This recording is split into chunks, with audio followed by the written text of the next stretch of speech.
મહાદેવના ઉપાસક સાથે ધર્મપ્રેમી અને ન્યાયપ્રેમી ગણાતા મિનળ દેવીના ઇતિહાસ સાથે જોડાયેલા ગંગેશ્વર મહાદેવ દાદા દેશ અને વિદેશમાં આસ્થાનું કેન્દ્ર બન્યા છે. 1000 વર્ષથી પણ વધારે જૂનું મંદિર પહેલા અંબિકા નદીમાં હતું.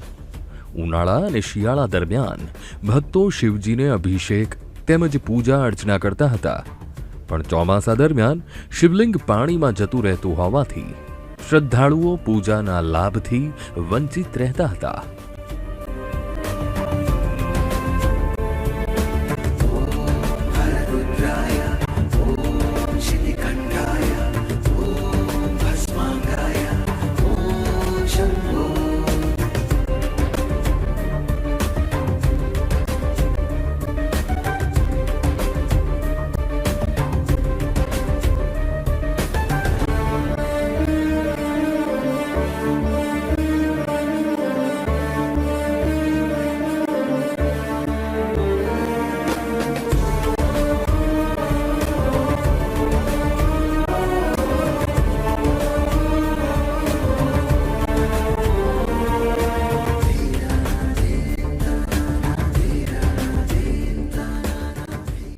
એનો ઇતિહાસ એવું કહે છે કે મિનળ દેવી, રાણી મિનળ દેવી જે થઈ ગયા 1067થી 1094ની સાલમાં, ત્યારે એના કાર્યકાળમાં અહીંયાથી કંઈક કશે જતા હશે તે અહીંયા પાસ થયા ને એમણે અહીંયા ડેરો રાખેલો ને તે ટાઈમે અહીંયા એક નીચે ગંગાજળ છે કે જે આખા વર્ષ હજુ પણ છે, પણ અત્યારે પેલું પાણીને લીધે, ડેમના પાણીને લીધે તમને આખો વખત જોવા નથી મળતું, પણ જ્યારે ડેમનું પાણી ઉતરી જાય ત્યારે મળે છે.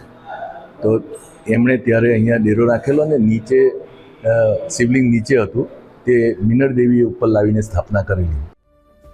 મંદિર પાસે માં ગંગા પ્રગટ થયા તેનો ઇતિહાસ જોઈએ તો વર્ષો પહેલા કછોલી ગામે બ્રાહ્મણ પરિવારના એક તપસ્વી રહેતા હતા, જેમની સમાધિ આજે આ મંદિર પાસે યથાવત છે.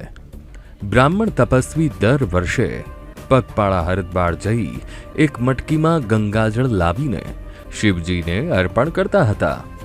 વર્ષો આ પરંપરા ચાલી અને જ્યારે તે તપસ્વી વૃદ્ધ અવસ્થામાં આવ્યા તેના કારણે મંદિરે જઈ શકતા નહોતા અને હરિદ્વાર જવું પણ કઠિન હતું, એટલે તેમણે મા ગંગાને પ્રાર્થના કરી.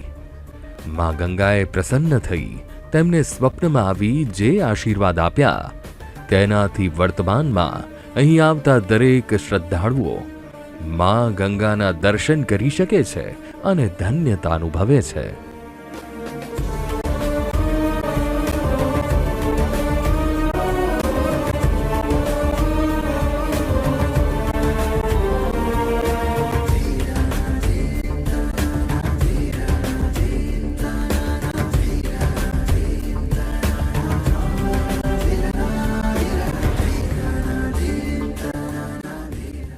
ગંગા માતાને પગે લાગી આવ્યા કે ભાઈ માતાજી, હવે મારી ઉંમર છે ને મારથી અવાય તેવું નહીં મળે, એટલે માફ કરજો, હવે પછી હું આવી શકીશ નહીં.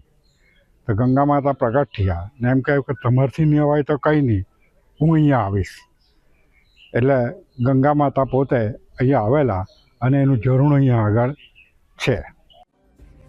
ગુજરાત સહિત દેશભરના શ્રદ્ધાળુઓ ગંગેશ્વર મહાદેવના મંદિરે આવી આધ્યાત્મના ત્રિવેણી સંગમનો લાભ લે છે.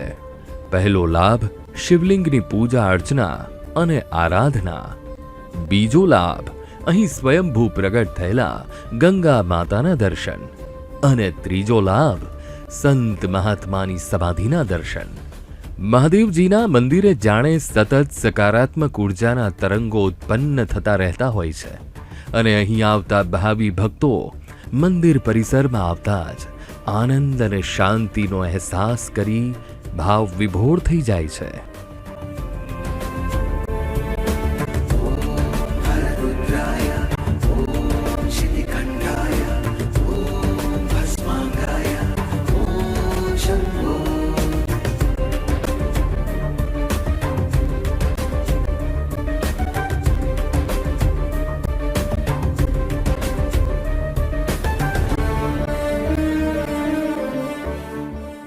અમે વર્ષોથી, એટલે મારા સાસુ તો આ જ ગામના છે, મેરેજ બી આ જ ગામમાં થયેલા છે, વર્ષોથી ગંગેશ્વર દાદાને એટલા અસીમ શ્રદ્ધાથી માનીએ.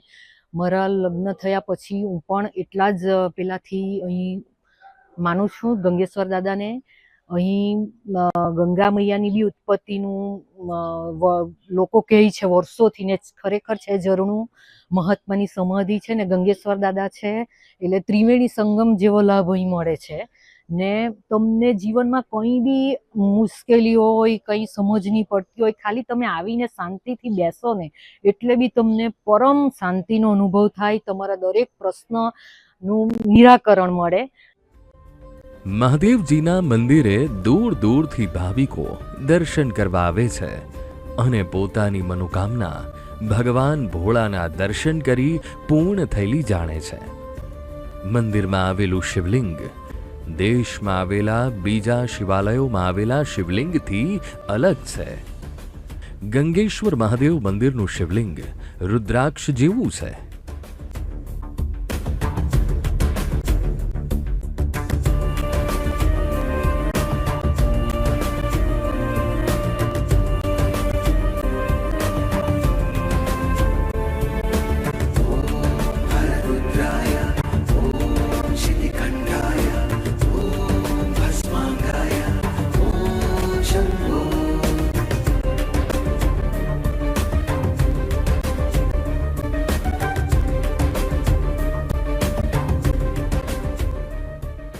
ભોળેનાથ જે રુદ્રાક્ષને ધારણ કરે છે તે રુદ્રાક્ષ અહીં શિવલિંગ સ્વરૂપે છે.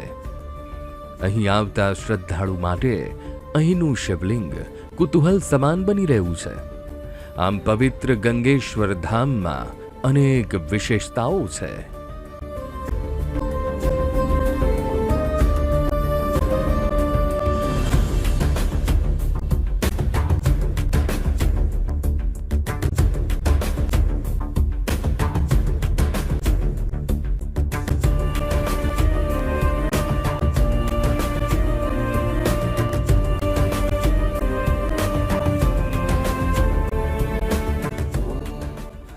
આ જે લિંક જે છે મહાદેવનું એ રુદ્રાક્ષ ટાઈપનું છે, ને રુદ્રાક્ષ ટાઈપ નહીં કહેતા કરતાં રુદ્રાક્ષ જ પોતે કહીએ પણ ચાલે, કારણ કે એનો આખો આકાર રુદ્રાક્ષનો છે અને એ ગંગા નદીમાં વહીને આવેલું હતું.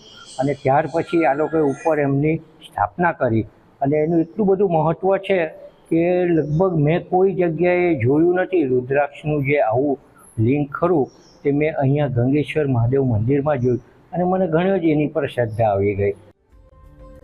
મંદિરના પૂર્વાભિમુખમાં ગંગાનું ઝરણું અને મંદિરની સામે અંબિકા નદી વહે છે.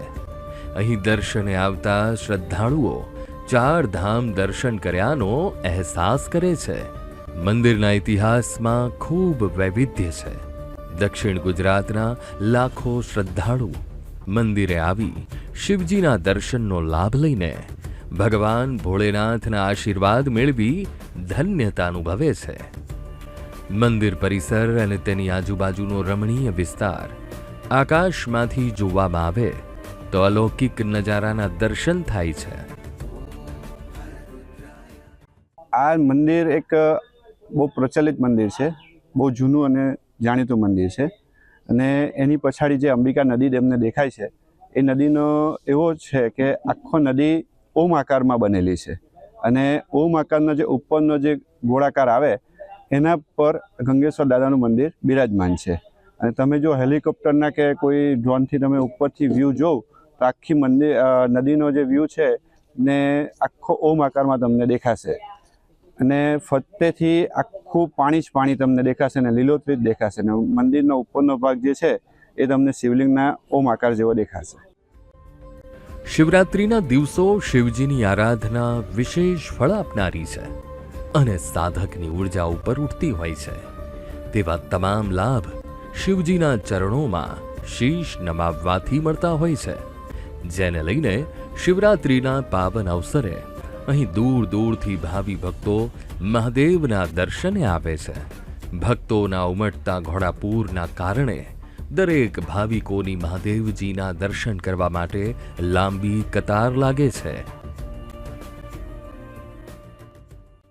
ગંગેશ્વર મહાદેવમાં શિવરાત્રિના દિવસે અહીં અસંખ્ય લોકો આવે છે.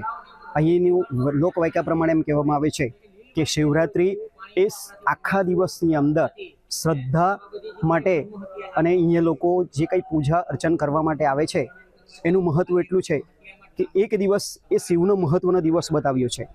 શિવરાત્રિના દિવસે શિવના લગ્ન થયા છે એવી લોકવાયકા એ આપણા ગ્રંથોની અંદર એનો ઉલ્લેખ કરવામાં આવ્યો છે.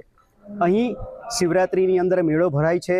અહીંયા લોકો શ્રદ્ધા અને ભક્તિપૂર્વક ઘીના કમળ ચડાવે છે, એના દર્શન કરવા આવે છે અને અહીંયા પૂજન અર્ચન કરવા માટે આવે છે.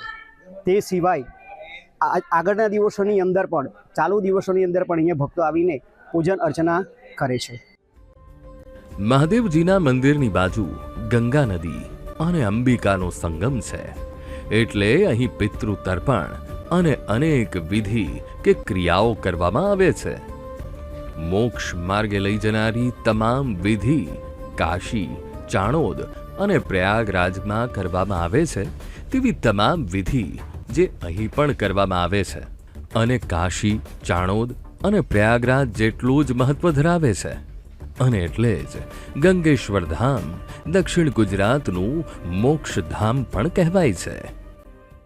જે વ્યક્તિઓ કાશી કે ચાણોદ નથી જઈ શકતા તેઓ અહીંયા આવીને નારાયણ બલિ શ્રાદ્ધ વગેરે પણ કરાવે છે, કારણ કે આ સ્થળની ઉપર શ્રાદ્ધનું ખૂબ જ મહત્વ બતાવ્યું છે. આપણે ત્યાં દક્ષિણ ગુજરાતની અંદર જોવા જઈએ ને તો સૌથી વધારે કદાચ શ્રાદ્ધ થતું હોય ને તો આ ગંગેશ્વર દાદાના ધામની અંદર થાય છે.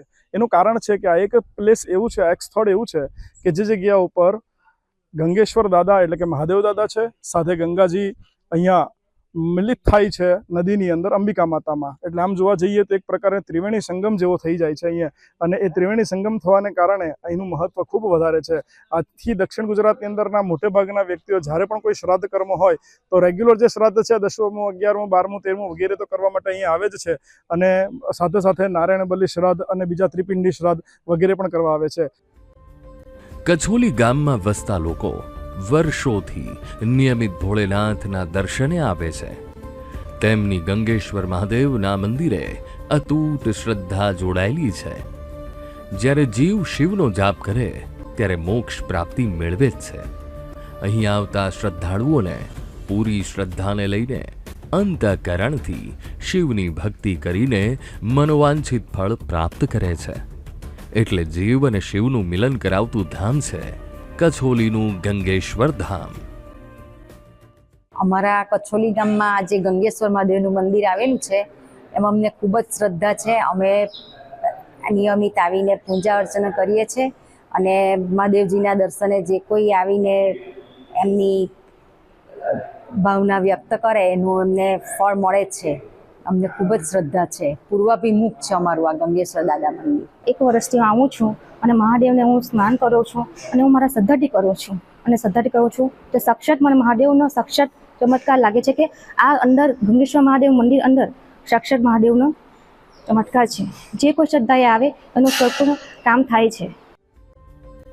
અનેક વિશેષતા ધરાવતું ગંગેશ્વર મહાદેવનું મંદિર આધુનિકીકરણથી ઘણું દૂર રહ્યું છે. મંદિર અને તેની આજુબાજુની નયનરમ્ય કુદરતી વાતાવરણની સુંદરતા અહીંના સેવકોએ જાળવી રાખી છે. ગંગેશ્વર મહાદેવના મંદિરે દર્શન કરવા આવતા ભાવિકો દર્શન કરી શાંતિનો અહેસાસ કરી મંદિર પરિસરમાં ભોળાના સાનિધ્યમાં દિવસ વિતાવી સકારાત્મક ઉર્જા પ્રાપ્ત કરે છે.